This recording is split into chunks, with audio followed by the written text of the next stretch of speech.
Hi, everybody. Al Bernstein here, welcoming you to another edition of our Big Time Boxing Show. And tonight, we're going to feature a very special guest, and it's part of a new segment that we're doing on this show called Hall of Famers. Simple, right? Well, it's going to be devoted to people that are in the International Boxing Hall of Fame. There are so many that I can't wait to visit with, some revisit with from past times. And we're going to start this new series off with a gentleman who is one of the very best at his craft of all time. And it's demonstrated by the fact that there are not too many people in the Boxing Hall of Fame that do his job. And his job is to promote boxing, publicize events, and do PR work to help boxing fans understand all the ins and outs of the event that they may be able to participate in by watching it. His name is Freddy Sternburg, and he has followed in the footsteps of great publicists in boxing to enter the International Boxing Hall of Fame. So let me welcome him in right now, my good friend, Mr. Freddy Sternburg. Fred, how are you? Hey, Al, thanks for the intro. Is it over now? Yeah, you know what? That was my rehearsal. I was auditioning to do your eulogy. I I thought I had sent you more material than that, but that's okay. Right, it's better. It wasn't there? Well, I'll fill in the gaps. We'll fill in the gaps. Hey, well, thank you so much for taking the time. This is a unique show because so often, right? I have interviewed people on this show and other shows and everywhere who I had as guests because of your efforts and because you were able to provide them. But this time I'm turning the tables by interviewing you, which is a little different. It's going to be different. I, I hope we don't kill the series when we start. Yeah, I'm confident we're going to send it spiraling into great new heights. Um, you are, I mentioned, of course, that you're in the Boxing Hall of Fame, the International Boxing Hall of Fame. And one of the things about the Boxing Hall of Fame is that it is welcoming to those, it is for the great boxers, of course, but they're very welcoming to people like you and I and others who are people that help the sport in an ancillary way, and often, as in the case of what you do, in a very important way. Uh, and I mentioned there are not that many people in the Hall of Fame that have done what you've done. People like Irving Rudd, Bill Kaplan, Murray Goodman, Lee Samuels Yeah. as a perfect example. You must have had people that you looked at and admired the way they did their craft as you started doing this. And we'll talk in a little bit about how you kind of inadvertently got more involved in boxing. But who are some of the PR people that you kind of learned from and that you looked at and said, I'd like to kind of emulate some of what they do? Well, I think the most important was the first one I worked with. That would be Charlie Brotman. I started Yes, my great. PR career with him back as an unpaid intern in November of '85, having no idea what PR was even about. And within a year, we were announcing Leonard Hagler, and we were a full service agency. It was mostly sports and entertainment, but certainly not just boxing. But he had been Ray's publicist since his AAU days, all the way through, I think, 1989, 1990, the last Hearns fight. So he was a great mentor to me, a great teacher. But believe it or not, where I learned a lot of great things about public relations and promotion wasn't so much from other practitioners as much as it was from a couple of clients, and one was actually an employer, and that would be Dan Goossen and Bob Arum. They Yeah. had great ideas, and sometimes I was given credit for things that they were thinking of. I was able to execute them, but some of these ideas came from them, and they were open to anything that was outrageous. They were just they were great, and then I learned so much from both of them. Even from Bob when I was on the other side of the ring, before he became a client, I had Yeah. other clients who were fighting his fighters, So it was always fun to jab him a little bit with my nonsense. And Dan, you knew Dan forever, Sure. Yeah. and Joe and the whole family, and he was just a tremendous influence on me. They both were, and so much fun. And people accuse me of being so old school. I just think it's not old school. I think it's more. Um, it was more important back then when these Well, guys were in their heydays and when they learned from their predecessors what promotion was all about. Things have changed quite a bit, in the past yeah. few years. So I take it as a compliment when they tell me that, because it's really grassroots promotion and publicity that I practice, and I find it quite enjoyable. So they were the ones most of all, and of course Lee Samuels is a dear friend, and I learned an awful Yeah. lot from him. Irving, I only worked once or twice, a little bit with him, but I'm certainly aware of his contributions. And of course, I worked with Bill Kaplan, and he was just a load of fun. You mentioned how you had with Charlie's agency, which first did every PR for all kinds of people, which you have as well. I should point this out that while this show is boxing centric, Fred's own company and in other accounts he's worked with, done PR for many, many other endeavors. Um, but with that beginning Hagler Leonard fight, where you all of a sudden were thrown in the breach, Barry Tompkins always talks about how the first boxing match he ever did was an Olympic match. He's never done boxing. All of a sudden, he's doing the Olympics for some radio network, and he's like, "All right, let's see.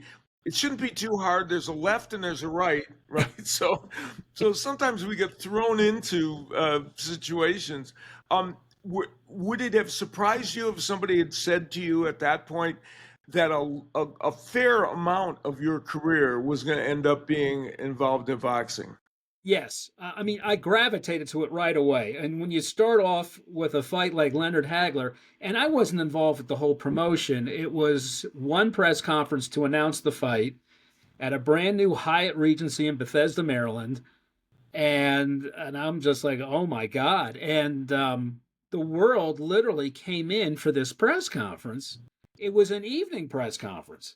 So it was my idea to, but I'm getting back to your question. I never thought I'd be doing this until this thing popped into my breadbasket, and I'm thinking, this is what I want to do. It was just great fun. And it was like a giant cocktail party with a press conference. And then we would go out to dinner afterwards to a restaurant that Ray's attorney owned, Mike Trainer, down the street, and Caesars was the host. And it was just, you talk about the golden age of boxing. This was about, it doesn't get Yeah. any more gold or Yeah. shinier than that. Then Charlie, took over after that. He would go down to Hilton Head and work Ray's camp, and we'd hold down the fort doing all the other clients, while he was away. But once I did that show, I was like, oh my God, throw it all at me. So, in between restaurants and golf tournaments and tennis tournaments and things like that, we would get these fights coming around. And, Ray would come out of retirement almost annually and do a fight, and I'd be involved a little bit more with a press conference here and there. Yeah. Till finally Charlie let me go down for a week to work Ray's camp at the PGA. God, it was in West Palm, the PGA National. He had set up a camp there, and Burt Reynolds is coming in to watch him train, and I'm, taking people to dinner every night, and I'm like, this is the greatest. They're not Yeah. all like that. You think you need? A lot of club shows. Yeah, exactly. Yeah, they're not all like that, are they? Yeah, that's But for that's what sure. you learn is the club shows. You got to come up with Yeah, some imaginative ideas to draw exactly. attention and sell tickets. They're not all on Speaking TV. speaking of So imaginative ideas, and you talked about the fact that um, even promoters like Danny and Bob would come up with certain things. Well, one of the things that you came up with, and we're going to talk about your relationship with Manny Pacquiao a little bit sure. more in a moment, but he had a fight with David Diaz from Chicago, my hometown, Yes. and I believe this was your idea uh, to come up with a promotion that had to do with an animal that had a great history in Chicago. And this one is so outside the box that I couldn't love it anymore. Tell people what you guys did to kind of spook David Diaz and add to the promotion of that fight. So I had intended to go to the fight. I always went to the fights and I worked the camps, not the camps, but I'd work on the advance and the interviews and things like that. For this particular fight, my dad was pretty sick, so I told him I wouldn't be able to make the fight. So I'm hanging out in Chevy Chase, with my folks and, keeping them company. And I get this idea while I'm hanging around and I'm thinking, And back then, we weren't really using the internet that much. So Bob would always ask me to fax him articles wherever he was, his home, his office, or if he was in a hotel, he'd have a dedicated line and a fax machine in his room. So as I'm feeding the articles into the fax machine, I scribble something on the last sheet, Curse of the Billy Goat. And that's the first sheet he sees when he picks up the pile. He calls me up and says, I don't know what you're thinking, but I'm all for it. Because we were always on the same, sync we're always in sync in terms of crazy ideas. He loved all this stuff. And if it wasn't too expensive, he was all in. So knowing that he was from Chicago, David Diaz, we found a relative of the Billy Goat that cursed the Chicago Cubs in the 1945 World Series. And of course, the story is this guy brings a goat in to Wrigley Field and they throw him out and he curses the Cubs and the organization. And they were never in another World Series after that. And we have found this great grandson of the original Billy Goat. And we present him at the Santa Monica Pier, which is where we were doing a press conference before fight week began. Bob wanted to kick something off in LA. And the AP photographer took a photo of this goat with the Cub hat on. And David Diaz is on one side, and he's like, it's like kryptonite. He does not want to touch this thing.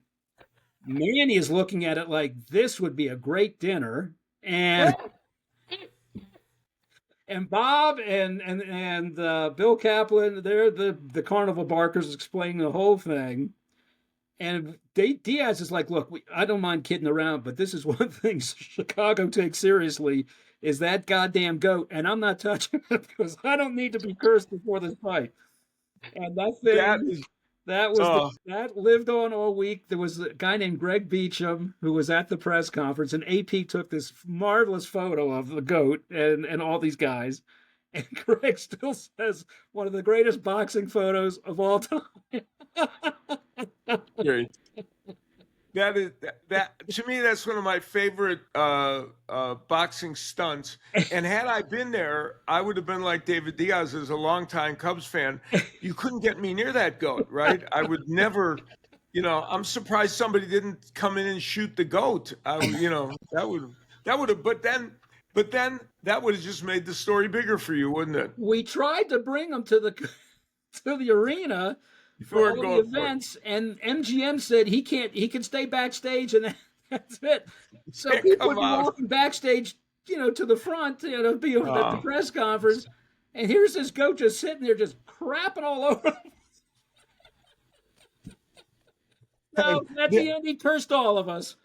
Those MGM people were just killjoys. I don't know why they didn't want to go there. That is so funny. They just didn't get it.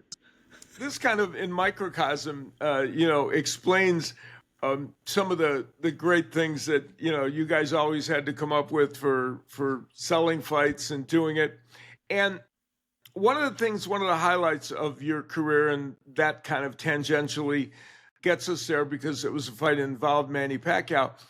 You became Manny Pacquiao became a client of yours because of all your work with him.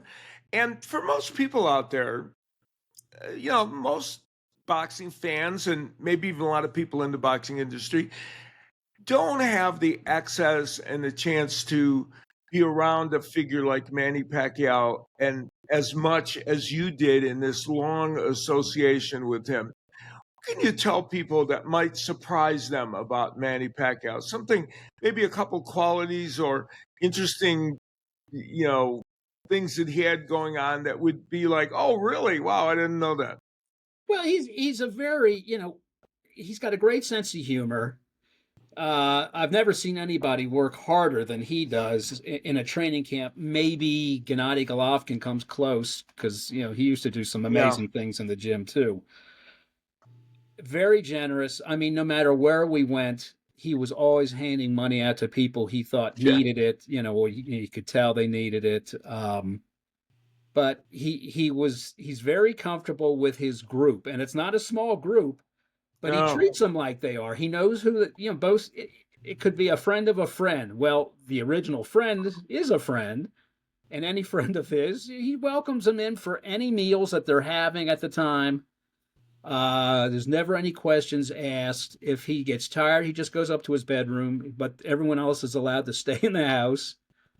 This is all during training camp, and from what I have seen when I've been in the Philippines with him, he's the same way there. He's just very gregarious and generous. I'd like to say he does all these extravagant, exotic things. He really doesn't. I mean, his meals are the same. Every breakfast, lunch, and dinner, he eats the same thing. It's a typical Filipino meal, steamed rice, beef, chicken, or whatever that's grilled or steamed. And, he keeps a fairly healthy lifestyle. But he's just fun to be with. And, he's just as happy strumming a guitar and singing as he is, working out during the day. This is all part, he's great at darts. He's an expert at darts. Loves basketball. At home, he's got a full size basketball court that's under a covering, so he can play, in inclement weather or regular weather there in the Philippines. That's how he stays in shape. He plays many games a day. One of my most fun things ever was playing in a pickup basketball game with him. He played in it was when it was through the top ranked people. Our good friend Akbar Muhammad, remember Akbar? He helped initiate the game, and we played. And beforehand, the only thing we kept saying to ourselves was, if you get underneath the boards with Manny, don't get extra rough, because you don't want to accidentally be the one that hurts him before a fight. So don't do that. Fredd's got a rule. 5 weeks out, he was not allowed to play basketball until after the fight. Yeah, good. It reminded me of those old movies you'd see of Fidel Castro playing basketball, and he would drive to the basket, and there was like the sea would part, right? God forbid, It's amazing. Manny has never had a foul called on him in the Philippines. How is that? Yes, well, because he plays that brand of basketball. He wouldn't foul anybody. Let's be honest. Yeah, So that was a great association, and because of that association, of course, you worked on some of the biggest fights in boxing, and many of them were, just sport-changing events that were so dramatic, and none more dramatic than the one that merged, that was kind of merged Showtime and HBO for a brief shining moment, and merged two promotional companies and put two superstars in the ring together when Floyd Mayweather and Manny Pacquiao fought each other. That fight there were more layers in for that event on every level, and turned out to be even more because of his injury and all the rest of it. That had to be a unique event for somebody like you, who was a shepherd of kind of the promotion and PR that was going on. You're right, Al, and it's one of those things that it was bigger than anything and bigger than all of us. It was really hard to even you couldn't control it. It was controlling us. No. I barely slept because I was getting emails and calls from time zones all over the world day and night, and it was just, in an ordinary fight, you let it go to voicemail and but these people are traveling in, they're making plans, and you have to be responsive immediately. So otherwise, it's a nightmare of trying to get go back and forth and everything with time zones. And I mean, I ended up very close to being hospitalized. I had pneumonia after the fight. I was so Oh run wow. down from it, but it was unbelievable. And normally you want people in camp. You want the attention to build the advance and sell.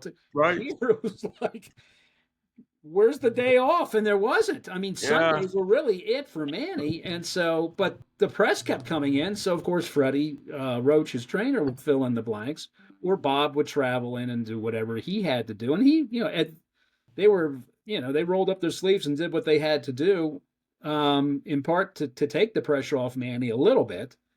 But I've never seen anything like that before or after. And we've done some really big fights together, but nothing compares to this. And you could kind of tell by when we announced the fight, Kelly Swanson, who was Mayweather's publicist, my counterpart, she had come up with the idea of doing a red carpet to announce the fight before the press conference. The red carpet was bigger than the press conference because every celebrity Yeah. outlet came in to interview him. ESPN and CNN and everyone else from around the world were going live from there. And of course, we had to make the fighters available to them before and after the press conference for that. I mean, Les Moonves is walking the carpet. I mean, the head of CBS. And I mean, it was that big an event. Jimmy Kimmel had a crew there. Then we had Manny on Jimmy Kimmel afterwards, doing something that day. And it was, you can't even describe it. It was just unbelievable. And everyone's looking for tickets. I had a guy from an airline who was offering me, I don't know, 1,000,000 points for tickets to the fight. And I could have been set for life on this airline. You'd be traveling still now. You'd be doing your eighth trip around the world right now if you'd been able to score that. But it was wild, and Yeah, it's it's all crazy. anyone was talking about. And in the middle of the whole training camp, I had to fly to Palm Beach for a wedding, and I didn't know most of the people. It was a lot of relatives and stuff. But I mean, you would have thought I was fighting. Everyone, even these people, knew about the fight, and I'm Yeah, just like, yeah. holy cow! Well, I think it's instructive that you like you had that you caught pneumonia or almost caught pneumonia, end up in the hospital.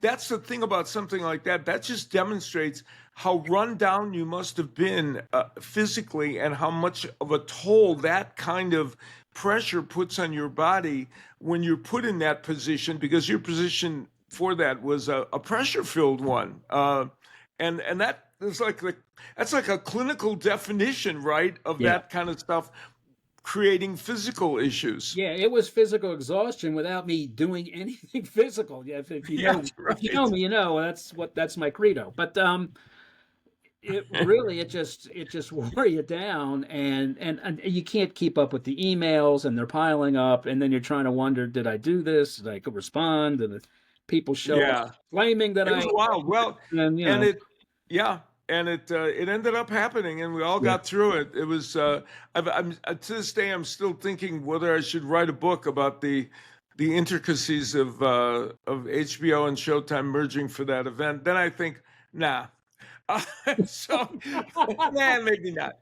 Um, so we'll wrap this up with a discussion about your craft. One of the interesting things is that as you continue to apply your craft, uh, the things have evolved in a dramatic way for everyone involved in any kind of communications, and in any sport. In this case, we're talking about boxing, because technology and the platforming of everything has changed so dramatically that your job, from a publicist standpoint, has completely flipped in so many different ways. How has it been to try and keep up with those changes, embrace those changes, and make sure that you're utilizing everything as well as you can? It's not a matter of keeping up. It's a matter of, I don't know, being able to adapt to work with them. And Yeah, I came in at the tail end of where they used to have the publicists in camp, for the whole camp. And right. Manny Pacquiao was probably the last man standing to have a guy, and it was Right. me in camp, almost every, the entire training camp, other than maybe a weekend here and there, I'd go home. Sure. But you needed it for someone like Manny Pacquiao because you got to have stuff going out every day because he's Right. at that level. Gennady, for the last few fights, I would come in for a week at a time and do it a couple of times during his training camp. Uh, It's an expensive proposition. There's travel and there's hotels and fees go up and expenses go up when you do that. And so you kind of have to weigh the cost benefit of it. I think it's depending on the fighter and the type of fight, it's worth it if it warrants it. You're not going to see that anymore. It's not going to happen. Yeah. And I think more people are leaning less from they're leaning away from the traditional media that we knew of maybe 10 years ago, newspapers, linear TV, and everything's streaming, everything is social.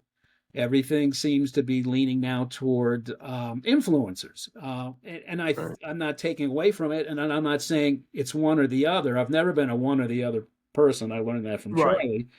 It should be both or all, Right. and welcome more things into the tent without having to eliminate things because Of everyone's course. got different preferences. So why not Sure. try to widen that net? But I've seen the biggest change seems to be, oh, let's just more social. Well, it gets to people quicker and more people are streaming and cutting cords. So that if that's the way to get to them, that's what you do. Influencers, obviously, it must be working somehow because people are spending a lot of money on it. The question is for the product you're selling through the influencers, will their audiences, though they're uh, Yeah.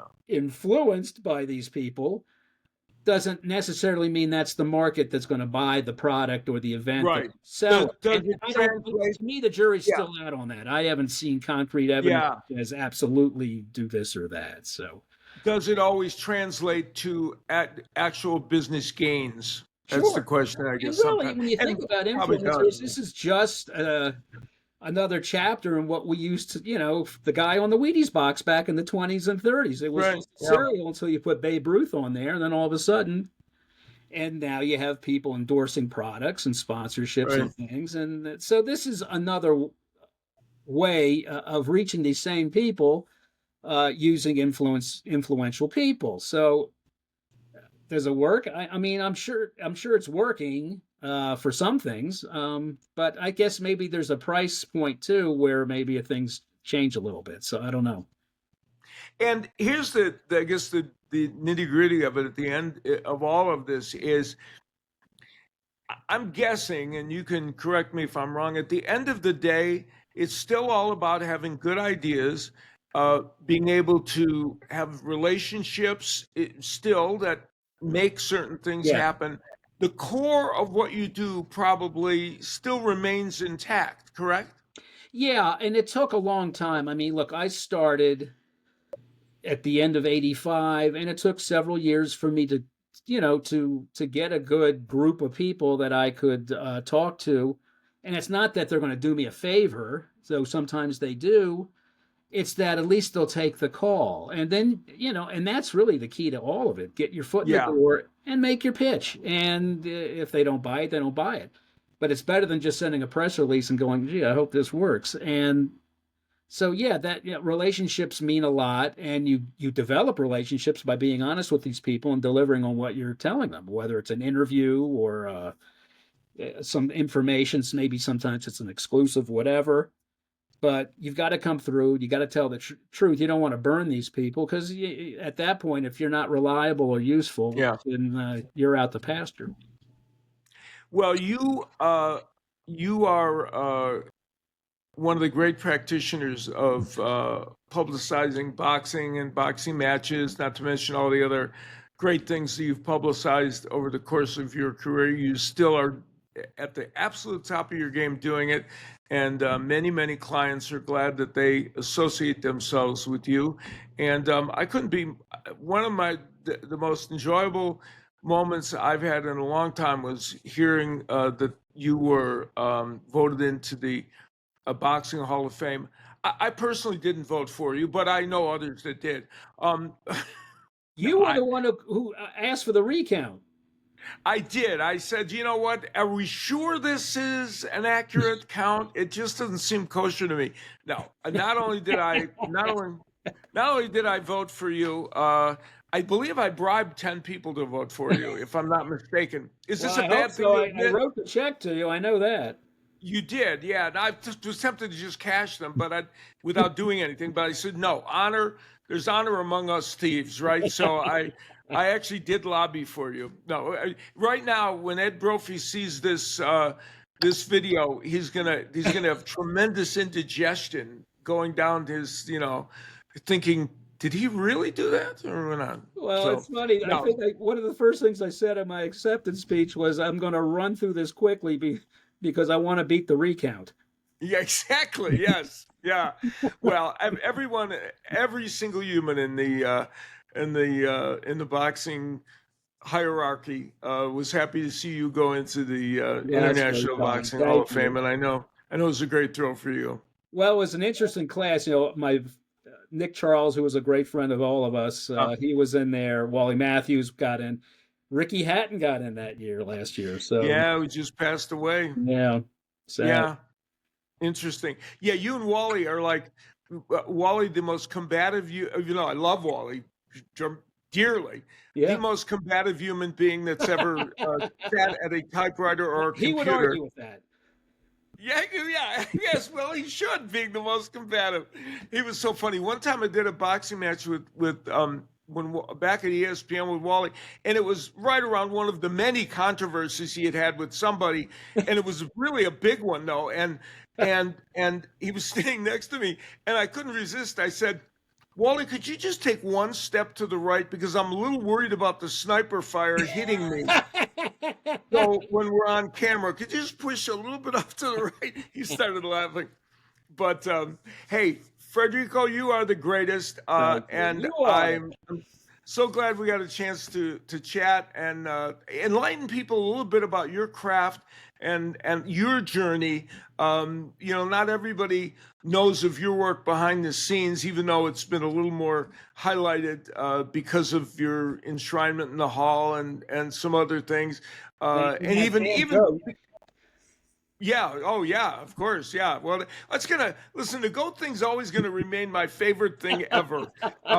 Nothing is ever gonna replace that as in terms of promotions, and that's by far not the only great one you've come up with, but it merited special attention. Let's put it that way. Fred, thank you very, very much, and Thank you, Al.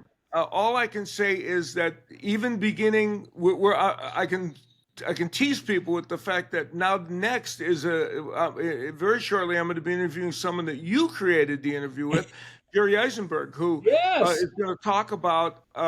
It's a wonderful idea. He's going to talk about the 50th anniversary of the Thrilla in Manila. He, of course, was there covering that. Yes. And as you point out, not many people around who were present and covered an event like that. Yeah. No, it's and boy, he tells a lot of great stories, but that fight in particular, he was close to both of them, and Yeah. he thinks it's probably the greatest heavyweight title fight he's ever seen. So Could easily be. yes. I don't see where anybody could make a giant argument about that. So that Fred Sternberg's positive influence on this show will continue to live on as I continue to put on guests that he puts a gun to my head and says, "You are going to have this person on, aren't you?" And yes, I promise I will. Now, is this show still on the Dumont Network? We're thinking of changing over. Oh, Are they behind the times? I'm not sure. I love your lead in that is- Honeymooners. It's great.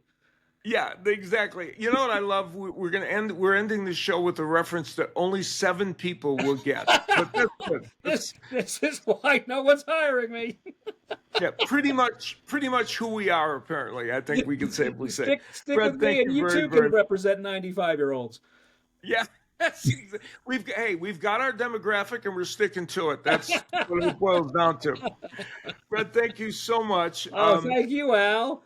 My thanks to Fred Sternburg. I hope you enjoyed listening to those stories. I certainly did. And I hope we've enlightened you a little bit about a part of boxing and part of the craft of promoting fights that maybe you don't hear about all the time. And as I say, it's the first of a series of shows we're going to be doing in the coming months where we're going to feature many different people, both boxers inside the ring and all those ancillary folks who have been enshrined in the International Boxing Hall of Fame.